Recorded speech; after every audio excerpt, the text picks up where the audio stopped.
Welcome Home, a podcast for veterans, about veterans by veterans, is a project of Willing Warriors and the Warrior Retreat at Bull Run. Good morning. I'm your host, Larry Ziliaks, Director of Culinary Services here at the Warrior Retreat at Bull Run. And today our guest is Bruce Wright. He is a Navy veteran, a former commander, Vietnam veteran, and he is the chair of the Patient Advisory Board for an organization called CLL. And I'm going to let him tell you a little bit about what the organization is and what they do. First, welcome to the podcast, Bruce. Thank you for having me, Larry. My time serving was during Vietnam, which I made 3 deployments to Vietnam, one on a destroyer in 1968, and then 2 more on an aircraft carrier in 1971, 2, and 3. During that period of time, I spent time in country, both either in Da Nang in Vietnam or over in the Kham Phanom or Bangkok, Thailand. Mm-hmm. So my exposure to Agent Orange occurred in several places, and I came down with 2 cancers related to Agent Orange. Prostate cancer, which is a subject for another day, and the current subject, chronic lymphocytic leukemia. I was a member of the American Legion and went in for an exam at the VA in Long Beach, California, and I answered some questions, and they put me in the Agent Orange registry, Mm-hmm. which gave me a touchy-feely exam, an X-ray, and a blood draw. The results of those indicated to the people at the Long Beach VA that I had prostate cancer and leukemia. I was called in to see the doctor about the leukemia, and after he gave me a physical exam, he said, "You have cancer." I went, "Wow." And he said, "It's CLL." And I said, "What is CLL?" And he said, "Google it." And according to Dr. Google, I shouldn't be talking to you now because I only had 5 years of life left. Ooh. That was in 2009. So here we are, 2023. Yeah. And I'm talking to you. So I was looking around on the web and came into contact with an organization that was very local in Orange County. Turns out to be the mother organization that later became what's known as the CLL Society. Right. Our website is clsociety.org, and it's available for everybody. It has a wonderful web-based interface and many selections available to the curious person who is wondering about CLL. Through that organization, I became more and more involved. Because when I found out I had CLL, I made an application to the VA for disability, Mm-hmm. which took 3 years for me to get my disability assigned. That should never happen to a vet. That's a story for another day, too. Mm-hmm. Okay. So with the help of a wonderful veteran service officer, VSO, Mm-hmm. I was able to finally achieve my disability, which is over 100%, including special monthly compensation. Wanting to pay it forward, I took it upon myself to stay active with the CLL Society, become involved with it. Right. It was founded in 2013 by a Dr. Brian Kaufman, who himself has CLL Mm-hmm. and had to give up his medical practice because it was a family practice and the little people were giving him infections. Mm. Just kids coming down with whatever they get. And unfortunately, he gets sick. And when we have CLL, we're immunocompromised. Our immune system Mm-hmm. doesn't work right. And it's a blood cancer that never goes away. We Mhm. can treat it, but it's not curable. Getting involved, I started helping vets who came to the CLL Society. They wanted to talk to someone. They sent them to me, a veteran, so it could be vet to vet. Go ahead.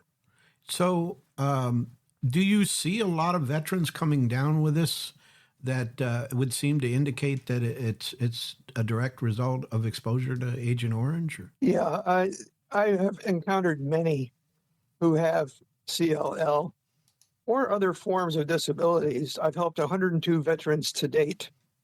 achieve the disabilities that they've earned by serving their country. Not all of it's CLL, but a preponderance of it is. It's something that seems to come up on you often later in life, and you're really not aware you have it until you get a blood test done one day and they call you in and say, something's abnormal here. And that's the first time you see it, that you learn that you have CLL.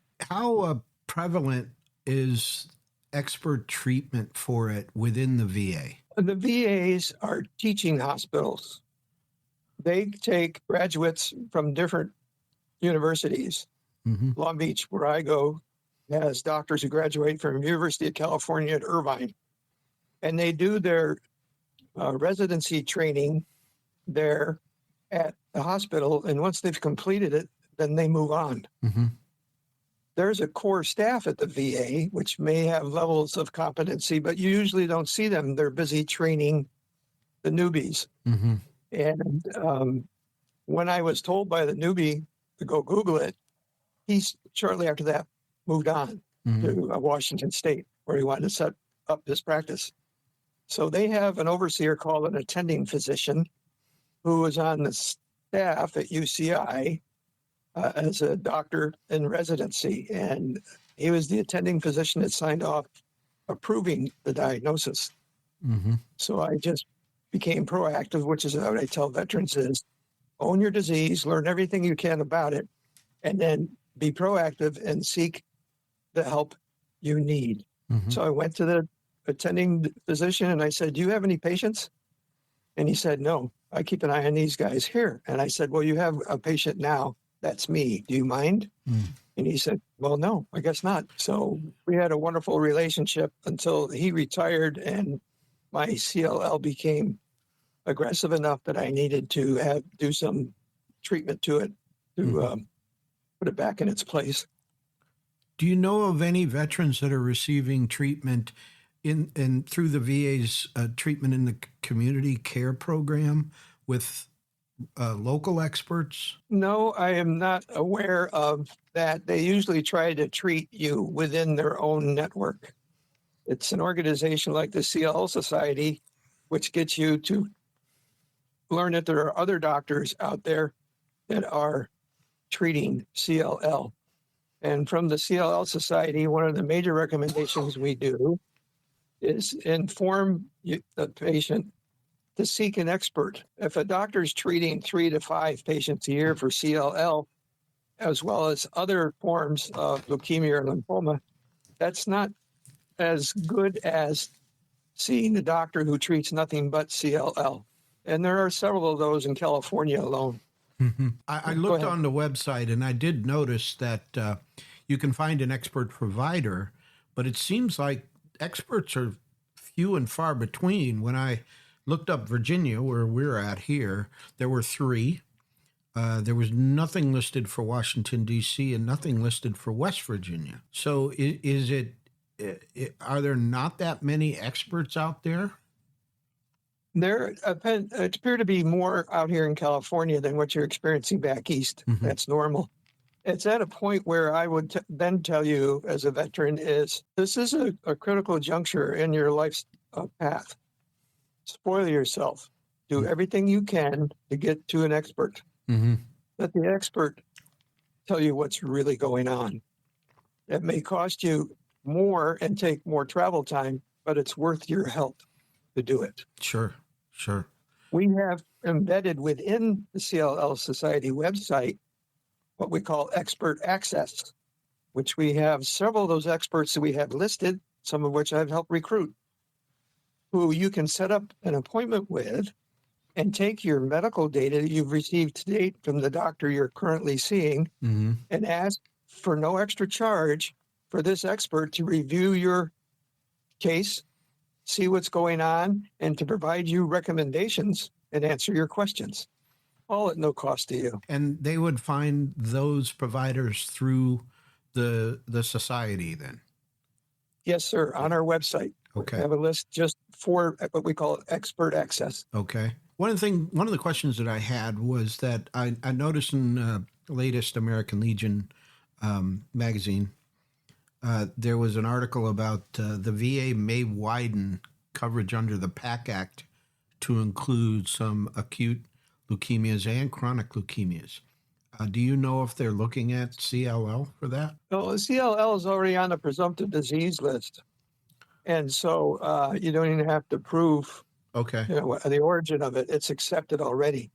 There are other leukemias and such lymphomas that are there, which are not on the list, but the VA is handling and they're expanding. I'll give you anecdotal evidence.